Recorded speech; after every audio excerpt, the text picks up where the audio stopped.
കോട്ടയം ലോക്സഭാ മണ്ഡലത്തിലെ LDF സ്ഥാനാർത്ഥി Thomas Chazhikadan നമ്മളോടൊപ്പം ചേരുകയാണ്. പ്രചരണം ഏത് ഘട്ടത്തിലേക്ക് എത്തി? ഇപ്പോൾ എങ്ങനെയാണ് ജനങ്ങളുടെ ഭാഗത്തു നിന്നുള്ള റെസ്പോൺസ്? പ്രചരണം ഏതാണ്ട് മൂന്നാം ഘട്ടത്തിലേക്ക് കിടക്കുക.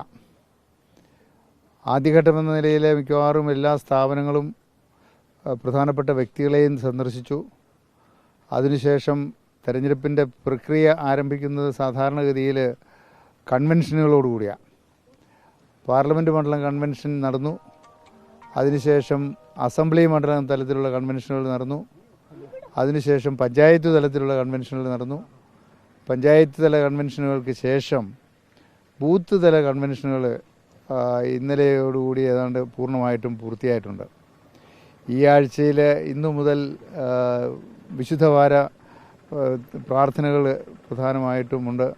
അതുമായി ബന്ധപ്പെട്ട് ഞാനുമൊക്കെ പള്ളിയിൽ പോവുകയും പ്രാർത്ഥനാ ചടങ്ങുകളിൽ പങ്കെടുക്കുകയൊക്കെ ചെയ്യണം. അതുകൊണ്ട് വലിയ പ്രചരണ പരിപാടികൾ ഈ ദിവസങ്ങളിലുണ്ടാവില്ല.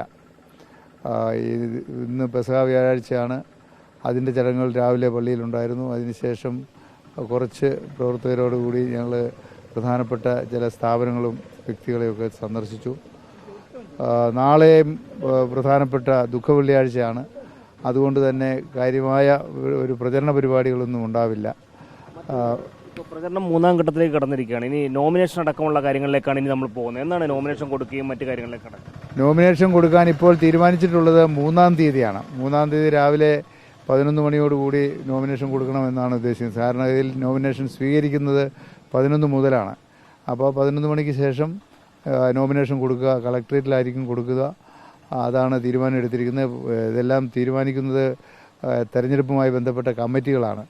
ആ കമ്മിറ്റിയുടെ തീരുമാനമനുസരിച്ച് 3-ാം തീയതി നോമിനേഷൻ കൊടുക്കണം എന്നുള്ള തീരുമാനമാണ്, ധാരണയാണ് ഉണ്ടായിട്ടുള്ളത്. അത് നേരെ കളക്ട്രേറ്റിൽ പോയി പ്രവർത്തകരോടൊപ്പം ചെന്ന് കൊടുക്കണമെന്നാണ് ഉദ്ദേശിക്കുന്നത്. അതിൻ്റെ ചടങ്ങുകൾ അതുമായി ബന്ധപ്പെട്ട നടപടികളൊക്കെ ആയി വരുന്നതേ ഉള്ളൂ. അത് ഇലക്ഷൻ കമ്മിറ്റി തീരുമാനിക്കും. ശേഷമാണ് വാഹന പ്രചരണം അടക്കമുള്ള കാര്യങ്ങളിലേക്ക്. അതിനുശേഷമാവില്ല. 2-ാം തീയതി തന്നെ വാഹന പ്രചരണ ജാഥ അല്ലെങ്കിൽ വാഹന പ്രചരണ പരിപാടികൾ ആരംഭിക്കണമെന്നാണ് തീരുമാനിച്ചിട്ടുള്ളത്. 2-ാം തീയതി പാലായിലായിരിക്കും ആരംഭിക്കുക. പാലായിലെ 2-ാം തീയതിയിലെ പ്രചരണത്തിന് ശേഷം 3-ാം തീയതി നോമിനേഷൻ കൊടുക്കുന്നു. അതിനുശേഷം 4-ാം തീയതി മുതൽ തുടർച്ചയായി വാഹനത്തിലുള്ള പ്രചരണ പരിപാടികൾ തുടരുന്നതാണ്. മറ്റൊന്ന്, വലിയൊരു രാഷ്ട്രീയ ആരോപണം തുഷാർ വെള്ളാപ്പള്ളി ഉയർത്തിയിട്ടുണ്ട്. അതായത് LDF-ഉം UDF-ഉം മതപ്രീണനം നടത്തുന്നു എന്നുള്ളൊരു ആരോപണമാണ് തുഷാർ പ്രധാനമായും മുന്നോട്ട് വച്ചിരിക്കുന്നത്. അതെ, എന്തടിസ്ഥാനത്തിലാണ് അത് പറഞ്ഞതെന്ന് എനിക്കറിയില്ല. കാരണം ഏറ്റവും കൂടുതൽ അത്തരത്തിലുള്ള ആരോപണം ഇന്ന് നേരിടുന്നത് BJP-യും NDA മുന്നണിയുമാണ്. അപ്പോൾ പിന്നെ എന്തുകൊണ്ടാണ് അങ്ങനെ ഒരു ആരോപണം അദ്ദേഹം ഉയർത്തിയത് എന്നെനിക്കറിയില്ല. ഞാൻ വ്യക്തിപരമായി ഒരു സ്ഥാനാർത്ഥിയെയും ഒരു വ്യക്തിയെയും ഏതെങ്കിലും തരത്തിൽ വേദനിപ്പിക്കാൻ താല്പര്യമില്ലാത്തയാളാണ്. അതെൻ്റെ ഒരു അടിസ്ഥാന സ്വഭാവമാണ്. അതുകൊണ്ട് തന്നെ അദ്ദേഹം പറഞ്ഞ കാര്യം അത് എന്ത് അടിസ്ഥാനത്തിലാണ് അദ്ദേഹം പറഞ്ഞതെന്ന് എനിക്കറിയില്ല. എന്തായാലും ഞങ്ങളെ സംബന്ധിച്ചിടത്തോളം, LDF-നെ സംബന്ധിച്ചിടത്തോളം യാതൊരു സംശയവും വേണ്ട. എല്ലാ വിഭാഗം ആളുകളുമായി സൗഹൃദമുണ്ട്.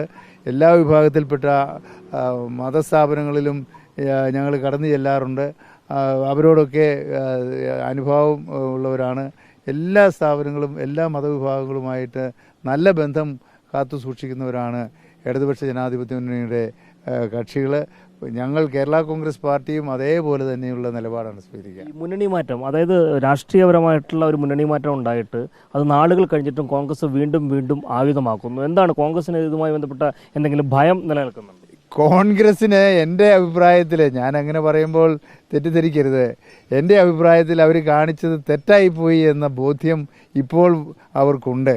അതുകൊണ്ട് ആ മനക്കൊത്ത് കൊണ്ട് ആയിരിക്കാം അവരിങ്ങനെ നിരന്തരം ഞങ്ങൾ ചാടിപ്പോയതാണെന്ന് പറയുന്നത്.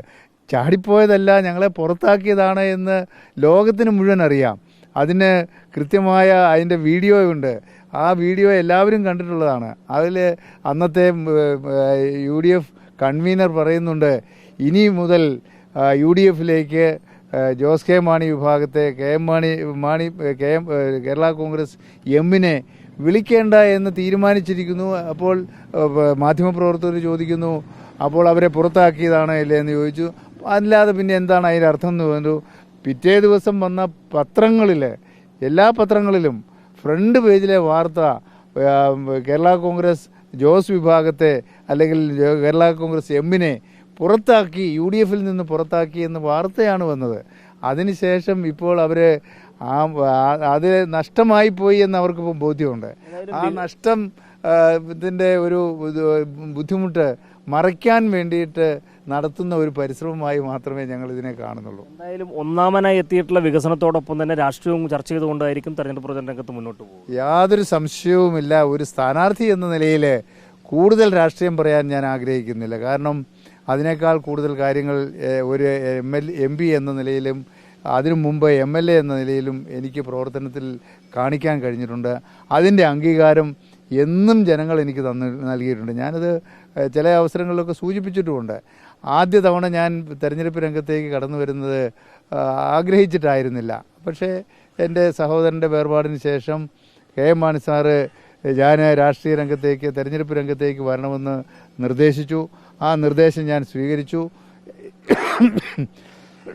മാണി സാറ് എനിക്ക് നൽകിയ ജന്മം, രാഷ്ട്രീയ ജന്മം, ആ രാഷ്ട്രീയ ജന്മം അദ്ദേഹത്തോട് പൂർണ്ണമായി വിശ്വസ്തത കാത്തു സൂക്ഷിച്ചുകൊണ്ട് ഞാൻ ഇപ്പോഴും മുമ്പോട്ട് പോവുക. 7 തെരഞ്ഞെടുപ്പുകളിൽ അദ്ദേഹമാണ് എന്നെ സ്ഥാനാർത്ഥിയാക്കിയത്.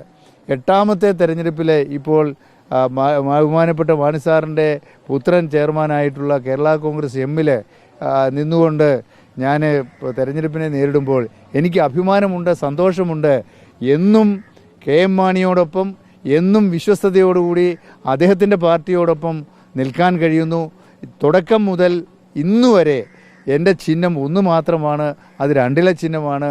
ആ 2 ചിഹ്നത്തിൽ മത്സരിക്കുമ്പോൾ മുന്നണി മാറി അത് ചെയ്തു ഇത് ചെയ്തു എന്നൊക്കെ ആരോപണം ഉന്നയിക്കുന്നതിന് യാതൊരു അർത്ഥവുമില്ല. ഞാൻ പാർട്ടി മാറിയിട്ടില്ല. പക്ഷേ മറ്റ് ചിലരെക്കുറിച്ച് അങ്ങനെ പറയാൻ കഴിയുമോ എന്ന് എനിക്കറിയില്ല. അതേക്കുറിച്ചൊന്നും ഞാൻ വിശദീകരിക്കേണ്ട കാര്യമില്ല, എല്ലാവർക്കും അറിയുന്നതാണ്. ഓരോ തെരഞ്ഞെടുപ്പിലും വ്യത്യസ്ത ചിഹ്നത്തിൽ മത്സരിക്കുകയും എല്ലാ തെരഞ്ഞെടുപ്പിലും ഒരേ ചിഹ്നത്തിൽ മത്സരിക്കുകയും ചെയ്യുന്നത് ഏതാണ് നല്ലതെന്ന് ജനങ്ങൾ തീരുമാനിക്കട്ടെ. ഏതായാലും വിശ്വസിക്കുന്ന മുന്നണിയുടെയും പാർട്ടിയുടെയും കൈപിടിച്ച് ആ കൂറ് പ്രഖ്യാപിച്ച് ജനങ്ങളോടൊപ്പം മുന്നോട്ട് പോകുമെന്നാണ് തോമസ് ചാഴിക്കാടൻ വ്യക്തമാക്കിയിരിക്കുന്നത്. വീഡിയോ ജേർണലിസ്റ്റ് രഞ്ജിത്ത് കളത്തിപ്പിടിക്കൊപ്പം reporter Prasanth Thottunkal, in reporter, Kottayam.